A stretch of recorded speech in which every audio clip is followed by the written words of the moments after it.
oludda oluwabi mu musango gw'abasiraamu abavunaanibwa okutta bamasheeke lumaliriza okuteekayo obujulizi bwalwo era ng'omusango guno gwa kutandika okuwulira olunaku olw'enkya. However, my lords, we summon about 3 witnesses for tomorrow.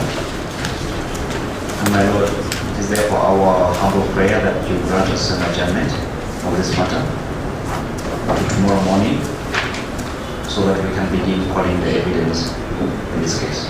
Oluvannyuma lw'emyaka ebiri ng'abavunaanibwa bali ku alimanda eruzira n'ekigo kyaddaki gavumenti emaliriza okunoonyereza kwayo mu musango guno wakati mu kwemulugunya kw'oludda oluvunaanibwa nti gavumenti ebadde ekikola kagenderere okulwawo okumaliriza okunoonyereza kwayo. Omusango guno nga guwulirwa abalamuzi basatu omuli Ezekiel Muhanguzi, Jane Kiggundu, Pasetu Hayise gwa kutandika okuwulirwa olunaku lw'enkya era nga kkooti eronze abawabuzi baayo basatu omuli Dumba Ahmed, Lubega Robert ne Muhaire Judith.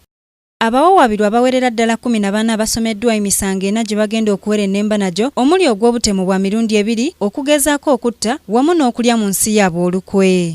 Pulida w'abawawabirwa Fred Mwema avumiridde ekya gavumenti okulwawo okumaliriza okunoonyereza ku bantu be okumalira ddala emyaka 2 nga bali mu kkomera.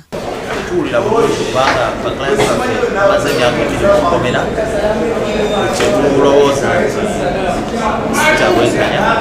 Abavunaanibwa bano bakwatibwa wakati mu mwaka gwa 2014 ne 2015 oluvannyuma lw'abamasheeke okuttibwa mu ngeri etategeerekeka omuli Sheikh Mustafa Bayiga ng'ono yattibwa mu mwaka gwa 2005 mu mwezi gwa Desemba ng'ennaku z'omwezi 28 ne Sheikh Hassan Ibrahim Kirya ng'ono yattibwa mu bitundu by'e Wakiso ng'ennaku z'omwezi 3 omwezi ogw'omukaaga omwaka 2015. Abavunaanibwa basooka kubeera 32 wabula ssaabawabi wa gavumenti abamu n'abaggyako emisango nga kati basigadde okulyakulira abatabuliiki Sheikh Ahmad Yunis Kamoga, Sheikh Siraje Kawoya, Kayanja Abdal Salam amanyiddwa ennyo nga Kasimu Mulumba ne Sematimba Abdallah Hamid Mubiru. Crack Kingdom TV amalindirire Basirika Sarah ne Ekaka Ronald.